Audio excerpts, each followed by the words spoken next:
রাধে রাধে।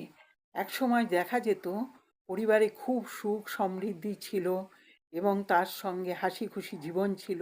সেগুলো সব কিছু আজ নেই। তখন আপনারা এই উপায় করবেন। এগুলো কেন হয় জানেন তো? কুনজর, বাস্তুদোষ, গ্রহদোষ এই জন্য হয়। মানুষ তো কুনজর দেওয়ার জন্য বসে আছে, আপনার সামনেই দেখবেন নিয়ে বসে আছে, আপনারা বুঝতে পারবেন এইগুলো তার জন্যই হয়। আপনারা কি করবেন? আপনারা যে কোনো শুক্লপক্ষের বৃহস্পতিবারে 5টি হলুদের টুকরো কিনে আনবেন এবং তার সঙ্গে আপনারা একটু হলুদ কাপড় কিনে নিয়ে আসবেন।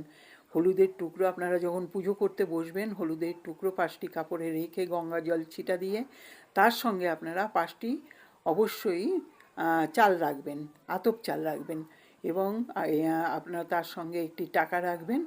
আপনারা ধূপকাঠি দেখিয়ে, আপনারা মা লক্ষ্মীর নামে ধূপকাঠি দেখিয়ে আপনাদের সঙ্গে রাখুন। আর তার সঙ্গে আরেকটি উপায় করবেন, যে কোনো শনিবারে আপনারা একটি লোহার আংটি ধারণ করবেন। লোহা আগে কেনে না, শনিবার কিনতে নেই, আপনারা যে কোনো ভালো দিন অন্য দিনে কিনে রাখবেন। নিয়ে আপনারা লোহার আংটি শোধন করে শনিবার 5টা থেকে 6টার মধ্যে নমঃ শিবায় নমঃ শিবায় পশ্চিম দিক বা উত্তর দিকে মুখ করে পড়বেন, ধারণ করবেন। এটি করলেই দেখবেন আপনার ভালো সময় এসে গেছে। অবশ্যই করুন।